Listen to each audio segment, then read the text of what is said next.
Welcome friends, the PCS studies में आपका स्वागत है। आज से हम स्पीडी करंट अफेयर के चैप्टर वाइज स्टार्ट कर रहे हैं रिवीजन सीरीज़ को, जो कि अपकमिंग 70th बीपीएससी में काफ़ी हेल्पफुल होगा। आज इसका डे 1 है और हम ये 70th बीपीएससी के लिए स्टार्ट कर रहे हैं। ये स्पीडी करंट अफेयर अक्टूबर 2023 से सितंबर 2024 तक का है, उसे हम कवर करेंगे। और आज का पहला चैप्टर होगा हु व्हाट एंड वेयर। हम स्पीडी के आज पेज नंबर स्टार्टिंग से लेकर के पेज नंबर 10 तक कवर करेंगे। उसके बाद के पेज नंबर हम आने वाले नेक्स्ट क्लासेस में कवर करेंगे। तो आज का हम स्टार्ट करते हैं लेक्चर सीरीज़। तो आज का पहला है कि कॉन्स्टिट्यूशनल हेड्स। तो कॉन्स्टिट्यूशनल हेड्स में हम देखते हैं कि प्राइम मिनिस्टर जो हैं हमारे श्री नरेंद्र मोदी, वो 15th नंबर के हैं। उसके बाद फिर president of India Shrimati Draupadi Murmu 15th number की हैं। और vice president of India Jagdeep Dhankhar 14 number के हैं।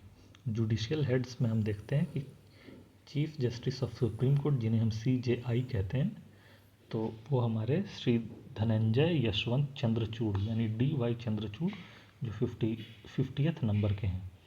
उसके बाद attorney general of India R Venkataramani है 16th नंबर के। Solicitor general of India Tushar Mehta है। और NGT के चेयरपर्सन जयप्रकाश श्रीवास्तव हैं। इसमें इतने ही इम्पोर्टेंट थे। उसके बाद हम इसमें सेलेक्टिव रिवीजन करेंगे, ताकि जो उतने इम्पोर्टेंट नहीं है एग्ज़ाम पॉइंट ऑफ व्यू से, हम उन्हें कवर नहीं करेंगे। सिर्फ उन्हीं पर्सनैलिटीज़ को हम देखेंगे जो अपकमिंग हमारे 70th BPSC में इम्पॉर्टेंट हो सकते हैं। बाकी सारे को हम कवर नहीं करेंगे। तो हम अब पार्लियामेंट्री हेड्स में देखते हैं। जैसे चेयरमैन ऑफ राज्यसभा जो हैं वो हमारे जगदीप धनखड़ हैं। उसी तरह से डिप्टी चेयरमैन जो राज्यसभा के हैं उनका नाम हरिवंश नारायण सिंह है। लीडर ऑफ अपोजिशन जो राज्यसभा में है उनका नाम मल्लिकार्जुन खड़गे है। लीडर ऑफ रूलिंग पार्टी जो है उनका नाम JP नड्डा है। उसी तरह से स्पीकर ऑफ लोकसभा श्री ओम बिरला हैं। लीडर ऑफ अपोजिशन जो राज्यसभा में है, वो लोकसभा में है, उनका नाम राहुल गांधी है। और उसके बाद हम फिर इलेक्शन कमीशन के देखते हैं कि चीफ इलेक्शन कमिश्नर जो है हमारे हैं उनका नाम राजीव कुमार है, जो कि 25th नंबर के हैं। उसके बाद हम लोग नेक्स्ट पॉइंट में देखते हैं कि कंट्रोलर एंड ऑडिटर जनरल कौन है, तो गिरीश चंद्र मुर्मू 14th नंबर के हैं। ये नंबर हमें याद रखना चाहिए, क्योंकि कभी कभी एग्ज़ाम्स में एज MCQ ये पूछ देता है कि ये कितने नंबर के हैं। इसलिए नंबर भी हमें कोशिश करनी चाहिए कि ये नंबर्स हम याद रखें, खास करके इम्पॉर्टेंट पर्सनैलिटीज़ के, क्योंकि ये कभी कभी पूछा जा सकता है। उसी तरह से हम जब आर्म्ड फोर्सेस के हेड का देखते हैं, तो सुप्रीम कमांडर तो एज हमें सब पता ही रहता है कि प्रेसिडेंट ऑफ इंडिया है। उसके बाद फिर चीफ ऑफ एयर स्टाफ जो हैं Shri VR Chaudhary 27th number के हैं। Chief of naval staff Dinesh Kumar Tripathi 26th number के हैं। Chief of army staff Upendra Dwivedi ji हैं, जो कि 30th नंबर के हैं। उसके बाद फिर CDS जो चीफ ऑफ डिफेंस स्टाफ होता है, वो लेफ्टिनेंट जनरल अनिल चौहान है, जो कि 2nd नंबर पे हैं। उसके बाद हम कुछ इंपॉर्टेंट गवर्नमेंट सेक्रेटरीज़ को देख लेते हैं और एडवाइज़र्स को। तो उसमें पहला नाम आता है कैबिनेट सेक्रेटरी का, जो हाल ही में झारखंड कैडर से राजीव गौबा जी थे, तो वो रिटायर हो चुके हैं अब। और उनकी जगह पे TVS यानी TV सोमनाथन अपॉइंट हुए हैं कैबिनेट सेक्रेटरी के रूप में। उसके बाद हम एडवाइज़र देखते हैं प्राइम मिनिस्टर के, तो इसमें अमित खरे और तरुण कपूर हैं। प्रिंसिपल सेक्रेटरी प्राइम मिनिस्टर के हम देखते हैं, तो उसमें PK मिश्रा हैं। उसी के बाद फिर हम नेक्स्ट कुछ इंपॉर्टेंट सेक्रेटरीज़ के नाम देखते हैं। तो फॉरेन सेक्रेटरी जो हमारे हैं उनका नाम है श्री विक्रम मिस्त्री, जो कि 35 नंबर के फॉरेन सेक्रेटरी हैं। उसी तरह से CBI के डायरेक्टर प्रवीण सूद हैं। और chief information commissioner Hira Lal Samaria हैं। अब हम कुछ नेक्स्ट पर्सनैलिटीज़ को देखते हैं। तो कुछ इंपॉर्टेंट पर्सनैलिटीज़ जो नीचे इस पेज में दिए हुए हैं, तो वो हैं चेयरमैन ऑफ नीति आयोग, जो कि प्राइम मिनिस्टर होते हैं। उसके बाद डिप्टी चेयरमैन, जिनका रैंक कैबिनेट मिनिस्टर का होता है, तो वो सुमन कुमार बेरी हैं। उसी तरह से CEO जो होते हैं नीति आयोग के, तो उनका नाम BVR सुब्रमण्यम है।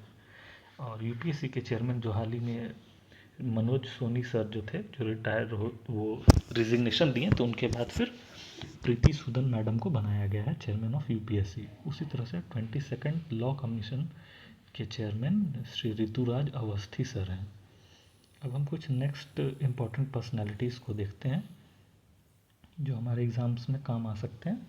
तो वो है 16th फाइनेंस कमीशन के जो चीफ बनाए गए हैं वो हैं श्री अरविंद पनगड़िया सर।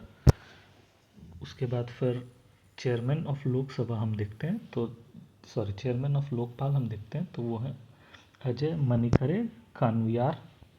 उसके बाद फिर हम नेक्स्ट कुछ देखते हैं नीचे में, तो चेयरमैन एंड सीईओ जो रेलवे बोर्ड के हैं तो उनका नाम है जया वर्मा सिन्हा।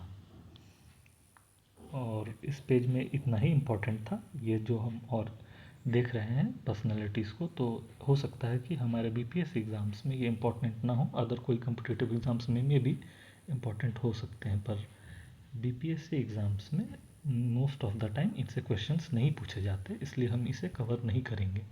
हम एक चेयर पर्सनालिटी का नाम यहाँ पे देख लेते हैं कि जो कि हैं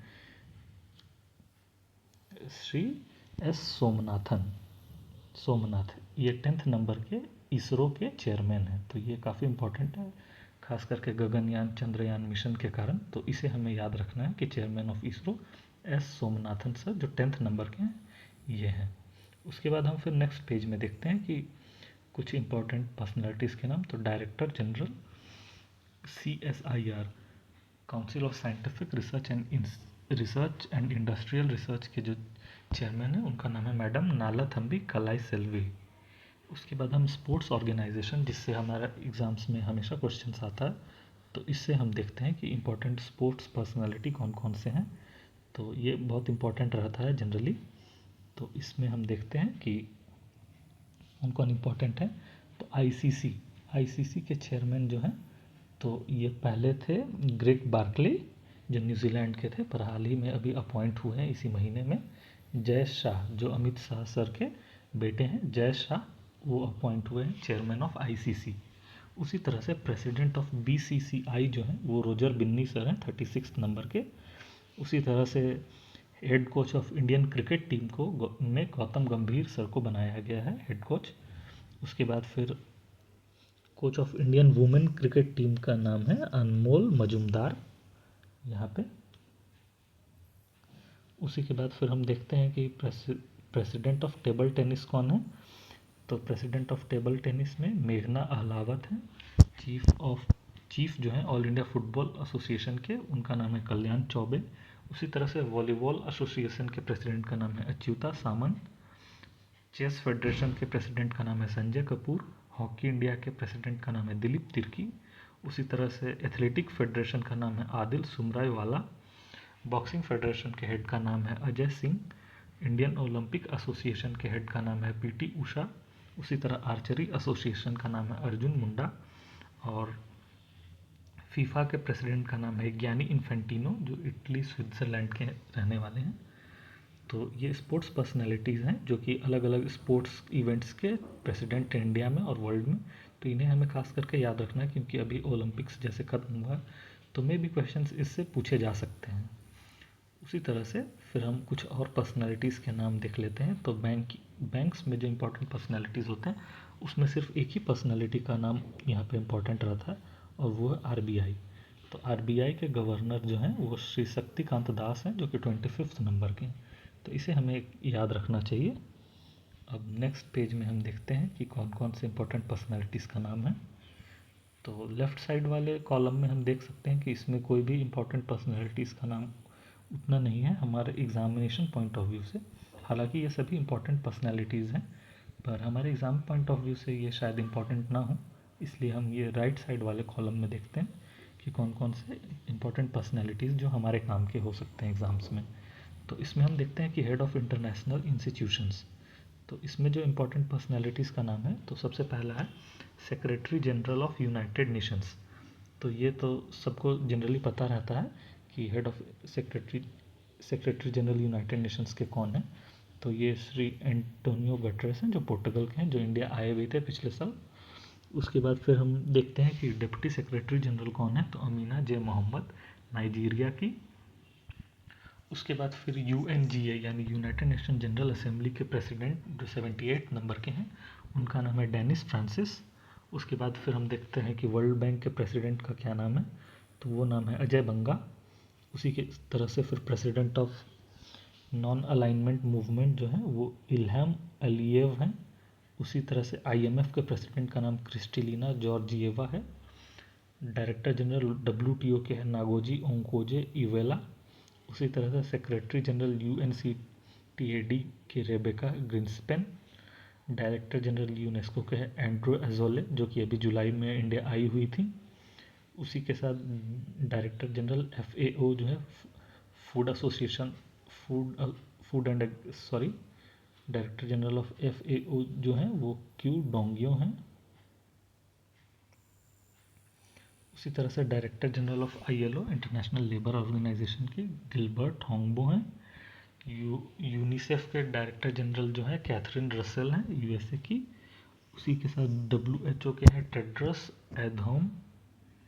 secretary general of SAARC Esala Ruwan Weerakoon हैं जो श्रीलंका के हैं। तो इसे हम इस तरह से याद रख सकते हैं कि in most of the personalities के पूरे नाम याद कर पाना काफ़ी मुश्किल होता है, तो हम इसे इस तरह से शॉर्टकट से याद कर सकते हैं कि सेक्रेटरी जनरल ऑफ सार्क जो है वो ईसाला हैं। उसी तरह से हेड ऑफ यूनिसेफ जो है वो कैथरीन रसेल, ये तो याद रह जाता है। लेकिन डायरेक्टर जनरल ऑफ जैसे WHO है तो वो टेड्रोस हम इस तरह से करके याद रख सकते हैं। उसी तरह से इसे हम देखते हैं कि सेक्रेटरी जनरल ऑफ कॉमनवेल्थ, तो इसे हम इस तरह से याद कर सकते हैं कि स्कॉटलैंड। तो इस तरह से अगर हम करते हैं तो हमें ये याद रह जाता है कि स्कॉटलैंड है। उसी तरह से हम जब प्रेसिडेंट देखते हैं यूरोपियन यूनियन के, तो इसमें हम याद कर सकते हैं रॉबर्टा। इस तरह से अगर हम याद करें तो ये काफ़ी आसानी से मिनोमोनिक्स के थ्रू हम याद कर सकते हैं। प्रेसिडेंट ऑफ अफ्रीकन यूनियन में हम याद कर सकते हैं फेलिक्स। उसी तरह से नाटो के सेक्रेटरी का नाम हम याद कर सकते हैं मार्क। सेक्रेटरी जनरल एशियान का हम याद कर सकते हैं लिम यानी लिम्का। इस तरह से हम कुछ शॉर्टकट्स की मदद से ज़्यादातर लोगों के नाम याद कर सकते हैं। उसी तरह से एशियन डेवलपमेंट बैंक के सेक्रेटरी का नाम है मत्सुगु आसाकावा। इस तरह से हम याद कर सकते हैं, ये नाम से ही जैपनीज टाइप लग रहा है, तो हम एग्ज़ाम में ऐसे गेस भी कर सकते हैं। उसी तरह से ICJ international court of justice में हम याद कर सकते हैं नवाफ सलाम। उसके बाद फिर high commissioner UN high commissioner for refugees में हम याद कर सकते हैं फिलिपो ग्रैंडी। और सेक्रेटरी जनरल बिम्स्टेक का इंदिरा। इस तरह से हम याद कर सकते हैं। ये कुछ इंपॉर्टेंट पर्सनैलिटीज़ थे। उसके बाद फिर हम देखते हैं फेमस नेशनल वुमेंस के बारे में। तो फेमस नेशनल वुमेंस में हम देखते हैं कि Deepika Mishra first women air force to receive gallantry medal. उसके बाद गीता राणा जो कि first women officer of army in Ladakh. Lance naik Manju जो first women sky diver in Indian army. Doctor Alka Mittal first women chairperson of ONGC। PT Usha first women president Indian Olympic Association. मेघना Ahlawat first women president table tennis federation India. Abhilasha Barak first women combat aviator of Indian army. Madhavi Puri Bush first women chairperson of SEBI. इनके ऊपर अभी allegations भी लगे हुए हैं Adani case में। Dhriti Banerjee first women director zoological survey of India. Soma Mondal first women chairperson SAIL. उसी तरह Sirisha Bandla second women of Indian origin to go into space. First women of Indian origin to go into space भी अभी काफ़ी न्यूज़ में है, जिनका नाम सुनीता विलियम्स है। और इसी तरह नेक्स्ट हम देखते हैं Shivangi Singh first women fighter pilot India की। उसी तरह ज्योति शर्मा फर्स्ट वुमेन जज of Indian army. Chandrani Murmu youngest parliamentarian थी, ये 2019 वाले पार्लियामेंट में।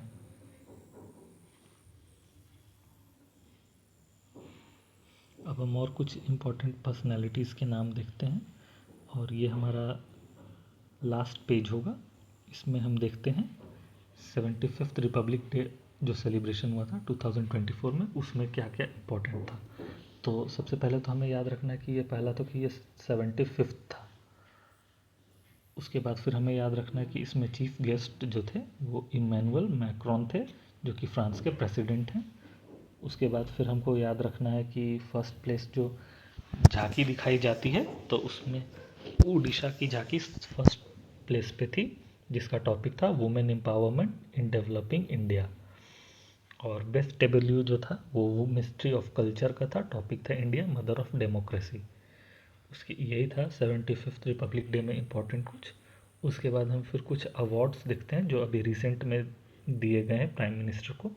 तो इसमें ये वाला अवार्ड जो है ऑर्डर ऑफ सेंट एंड्रयू, ये अभी हाल फिलहाल में ही जब प्राइम मिनिस्टर रूस गए थे तो वहाँ पे इन्हें मिला था।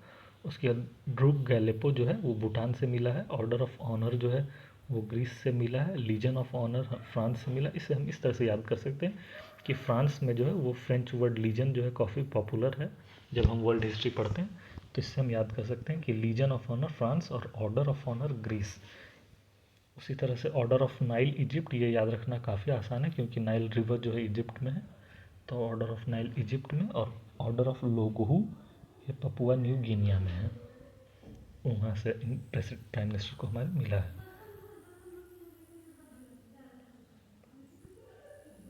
कुछ इम्पोर्टेंट हम मिशंस की बात कर ले इसरो की, तो GSAT-20 इस बार लॉन्च किया गया है। उसी तरह से इनसैन 3DS लॉन्च किया गया है। एक्सपोसैट मिशन लॉन्च किया गया है। गगनयान मिशन का फर्स्ट फ्लाइट लॉन्च किया गया है। और अपकमिंग मिशंस में गगनयान 3 है 2024, शुक्रायान 2024 और मंगलयान 2 2024 में ये लॉन्च किए जाएंगे। और निसार ऑलरेडी लॉन्च हो चुका है नासा इसरो के मिशन पे। प्रोजेक्ट चीता हमें याद रखना चाहिए कि 2 देशों से लाया गया था, एक साउथ अफ्रीका और एक नामीबिया से लाया गया था।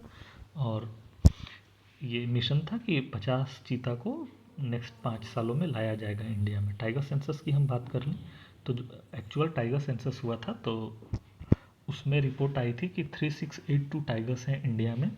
और जो अभी जो रिसेंट रिपोर्ट है उसके हिसाब से माना जा रहा है कि 3925 टाइगर्स इंडिया में हैं और 6.1% की ग्रोथ रेट से ये इंक्रीज़ कर रहे हैं। बिहार की बात करें तो बिहार में टाइगर्स जो हैं पहले 31 थे और अभी माना जा रहा है कि 54 टाइगर्स हैं 2022 के हिसाब से। मैक्सिमम टाइगर्स की हम बात करें तो जिम कॉर्बेट टाइगर रिजर्व जो उत्तराखंड में है वहाँ सबसे ज़्यादा टाइगर्स हैं। और वर्ल्ड में मैक्सिमम टाइगर्स इंडिया में है, जो कि वर्ल्ड का 75% इंडिया में ही पाया जाता है। और इंडिया में भी सबसे ज़्यादा मैक्सिमम मध्य प्रदेश में पाया जाता है, जो कि रैंक 1 है। और रैंक 2 जो है वो है कर्नाटका। इसमें सेकंड सबसे ज़्यादा टाइगर्स पाए जाते हैं। तो यही था हमारा आज स्पीडी करंट अफेयर का चैप्टर वाइज रिवीजन। आज हमने चैप्टर 10 तक, पेज नंबर 10 तक हमने कंप्लीट किया है। इसके बाद नेक्स्ट अपकमिंग सीरीज़ में हम स्पीडी के और भी इम्पोर्टेंट टॉपिक्स को कवर करेंगे, जिससे कि हमारा अपकमिंग BPSC में रिवीजन हो पाएगा। और मैंने 67th और 68th BPSC दोनों में प्रीलिम्स एग्ज़ाम में स्पीडी को ही याद करके गया था और most of the questions speedy से ही आए थे। हालांकि सारे क्वेश्चंस तो किसी भी एक बुक से कवर कर पाना इम्पॉसिबल है किसी भी एग्ज़ाम में, पर most of the questions speedy से ही आए थे। और इस बार जैसा कि 69th BPSC में प्रीलिम्स में सिलेबस चेंज हो गया था और बहुत सारे ऐसे क्वेश्चंस भी आए थे एनालिटिकल बेसिस के जो कि स्पीडी से कंप्लीट नहीं हो सकते थे, तो उसे भी हम देखेंगे। स्पीडी के करंट अफेयर को कंप्लीट हो जाने के बाद फिर हम एक सीरीज़ चलाएंगे जिसमें हम विज़न 365 और विज़न के मंथली मैगजीन्स के कुछ इंपॉर्टेंट सेलेक्टेड टॉपिक्स को भी कवर कर लेंगे, जिससे कि अगर कुछ आउट ऑफ द बॉक्स या फिर एनालिटिकल क्वेश्चंस पूछे जाते हैं करंट अफेयर के तो हम उसे भी एग्ज़ाम में अटेम्प्ट करने के लायक हो जाए। इसलिए हम पहले स्पीडी का करंट अफेयर सीरीज़ चला रहे हैं, उसके बाद फिर हम विजन के भी करंट अफेयर सीरीज़ को लेकर आएंगे, जिससे कि हम 70th BPSC के लिए पूरी अच्छी तरीके से तैयार हो जाएं। So thanks for watching the PCS studies.